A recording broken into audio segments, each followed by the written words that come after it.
उत्तराखंड से बहुत ही चौंकाने वाली खबर आ रही है।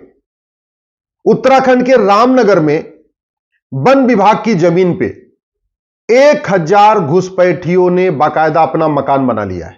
1000 परिवार, उसमें से 4000 ने तो वोटर लिस्ट बनवा लिया है। 4000 का वोटर आईडी में नाम भी जुड़ गया है। पहले वहां 1 आया, फिर 2 आए, फिर 3 आए, फिर 4 आए और अब 1000 परिवार आ गए। जो वन विभाग की जमीन पे कब्जा किया, उस पूरी कॉलोनी का नाम रख दिया रहमत नगर। वहां बिजली ले लिया, पानी ले लिया। बिजली कैसे लिया? घूस देके। पानी का कनेक्शन कैसे लिया? घूस देके। आधार बनवाया, घूस देके। राशन कार्ड बनवाया, घूस देके। बर्थ सर्टिफिकेट बनवा लिया, घूस देके। ड्राइविंग लाइसेंस बनवा लिया, घूस देके। बैंक में खाता खुलवा लिया, घूस देके। वोटर आईडी में नाम जुड़वा लिया, घूस देके। और अब बाकायदा वो रह रहे।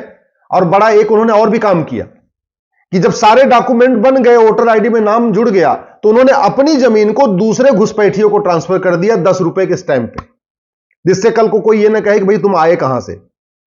अब जिसको पुलिस पकड़ती है वो कहता जी ये जमीन तो हमने खरीदा था। किससे खरीदा था? वो दूसरे से। उसको पकड़ रहे, वो कह रहा है हम जहां रहे हमने तो तीसरे से खरीदा। तो हुआ क्या?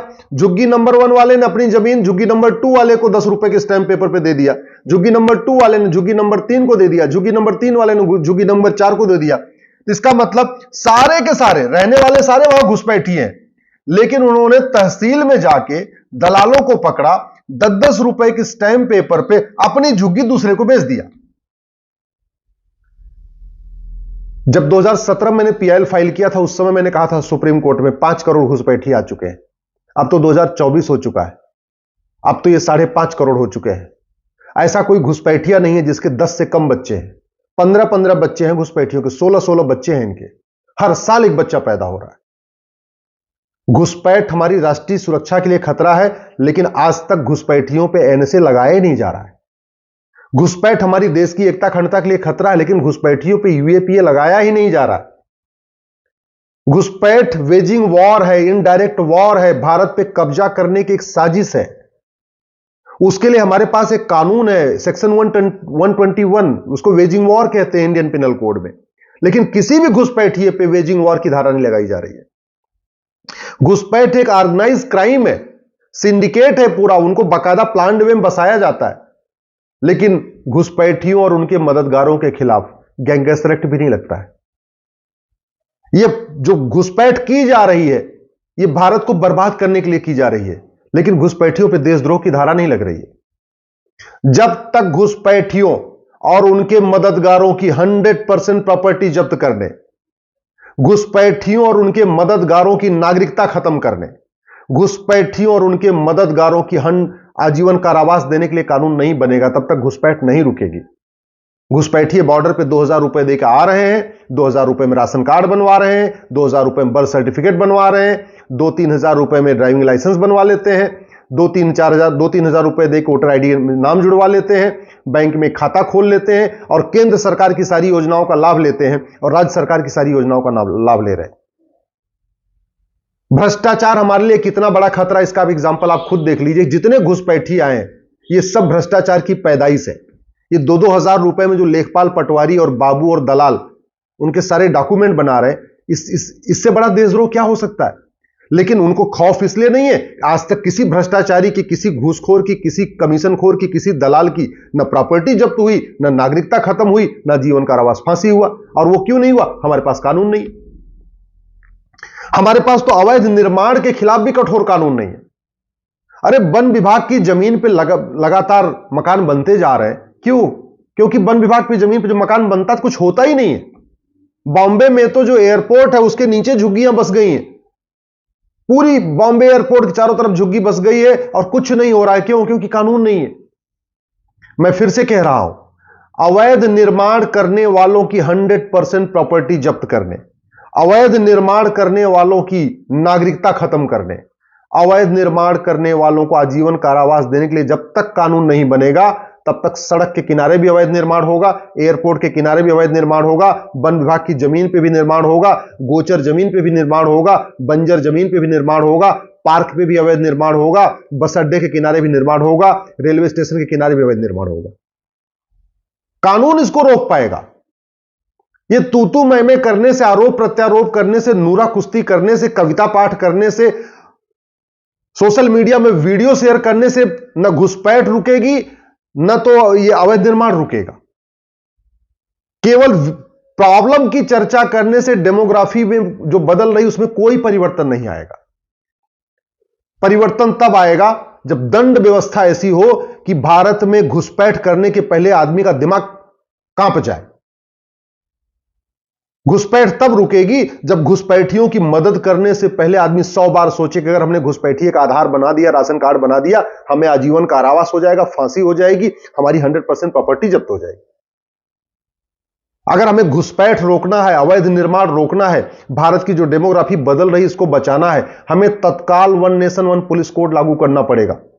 पुलिस चार्टर लागू करना पड़ेगा कि 1 घंटे के अंदर एफआईआर करना ही पड़ेगा और 1 महीने के अंदर जांच पूरी करनी ही पड़ेगी।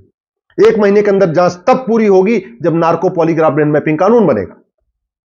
ये जितने 1000 परिवार वहां पे कब्जा करके बैठे हैं, जिन्होंने रामनगर में रहमत नगर बसा दिया है, 10 घुसपैठियों को पकड़िए, उनका नार्को टेस्ट करिए, पॉलीग्राफ करिए, ब्रेन मैपिंग करिए, वो पूरा बता देंगे कि कौन उनको लाया, कौन उनकी मदद किया, किसने राशन कार्ड बनाया, किसने वोटर आईडी बनाया, किसने बर्थ सर्टिफिकेट बनाया, किसने किसने बसाया, सब बता देंगे वो। कौन कौन नेता उनका पनाहगार है, कौन कौन नेताओं ने उनकी मदद किया, सबका नाम ले लेंगे। लेकिन नार्को पॉलीग्राफ ब्रेन मैपिंग कानून बनाना पड़ेगा।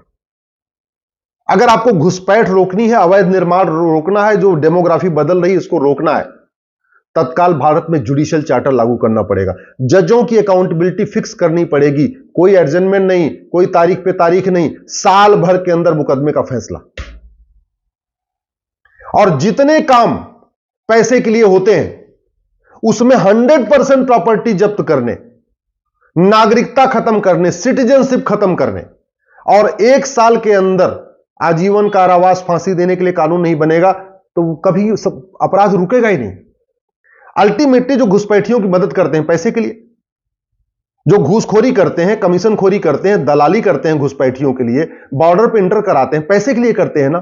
तो जब तक उनकी 100% प्रॉपर्टी जब्त नहीं होगी, उनकी सिटीजनशिप खत्म नहीं होगी, भैया ठीक है तुम भारत में रहो, यहां खाओ पियो, जेल में सड़ो, तुम्हारी नागरिकता नहीं होगी, तुम कभी भारत के नागरिक नहीं कहलाओगे आगे से।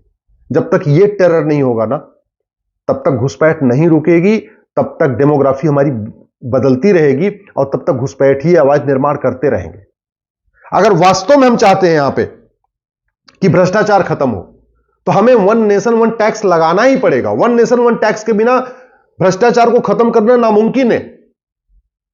हमें 100 रुपए से बड़ी नोट नहीं चाहिए, 2000 रुपए से महंगे सामान का कैश लेन देन नहीं करना, प्रॉपर्टी को आधार से लिंक करने में कोई दिक्कत नहीं है, नार्को पॉलीग्राफ ब्रेन मैपिंग कानून बनाने में कोई दिक्कत नहीं है। इनके साथ, घुसपैठियों के साथ और उनके मददगारों के साथ नरमी क्यों बरतना? जो देश के साथ गद्दारी कर रहे हैं, देश के साथ मक्कारी कर रहे हैं, जो घुसपैठियों की मदद कर रहे हैं 2-3 हजार रुपए के लिए, उनके बारे में हम क्यों आराम से, उनके बारे में अच्छा क्यों सोचना? अरे भैया इनको दो ना, 2-4 को आजीवन कारावास फांसी दे दो जो घुसपैठियों की मदद करते हैं। 2-4 घुसपैठियों को आजीवन कारावास फांसी दे दो जो बिना डॉक्यूमेंट के भारत में आ गए। मैं गारंटी के साथ कहता हूं ये खुद भाग जाएंगे। भारत में एनआरसी की जरूरत ही नहीं है। अवैध निर्माण करना है, आप 2-4 अवैध निर्माण करने वालों के 100% प्रॉपर्टी जब्त करिए, उनकी सिटीजनशिप खत्म करिए और उनको 50 साल के लिए जेल में डाल दीजिए। मैं गारंटी के साथ कहता हूं जिन लोगों ने अवैध निर्माण किया है ना, वो अपना अवैध निर्माण खुद गिरा देंगे। बुलडोजर चलाना ही नहीं पड़ेगा, वो खुद ही अपना अवैध निर्माण हटाएंगे, साफ करेंगे और जाके कहीं और बैठ जाएंगे। ये पुलिस कब तक अवैध निर्माण रोकती रहेगी? सरकारी डिपार्टमेंट कब तक अवैध निर्माण रोकेगा? ड्राइवर कितना ही अच्छा हो, गाड़ी घटिया हो तो यात्रा सुरक्षित नहीं होती। डॉक्टर कितना ही अच्छा हो, दवा घटिया हो तो बीमारी ठीक नहीं होती। मिस्त्री कितना ही अच्छा हो, सीमेंट बालू घटिया हो, घर सुरक्षित नहीं होता। ऐसे ही शासक कितना ही अच्छा हो, नियम कानून घटिया हो, न्यायिक व्यवस्था सड़ी हुई हो, पुलिस व्यवस्था सड़ी हुई हो, मुकदमे 20-30-40 साल चलते हो, तो ना अराजकता कम होती है, ना घुसपैठ कम होती है, ना अवैध निर्माण रुकता है। मेरी बात ठीक लग रही हो, इस वीडियो को अपने फेसबुक पे डाल दीजिएगा, अपने सारे व्हाट्सएप ग्रुप में डाल दीजिएगा। मैं आपसे निवेदन कर रहा हूं 5-5 हजार फेसबुक फ्रेंड बनाइए, समस्या लिखिए, उसका मूल कारण लिखिए, अस्थायी समाधान लिखिए। नहीं तो 25 साल के बाद आपके बच्चे आपको कोसेंगे कि हमारे पिताजी दल गुलामी करते रहे, लेकिन सही बात कभी उन्होंने किया नहीं।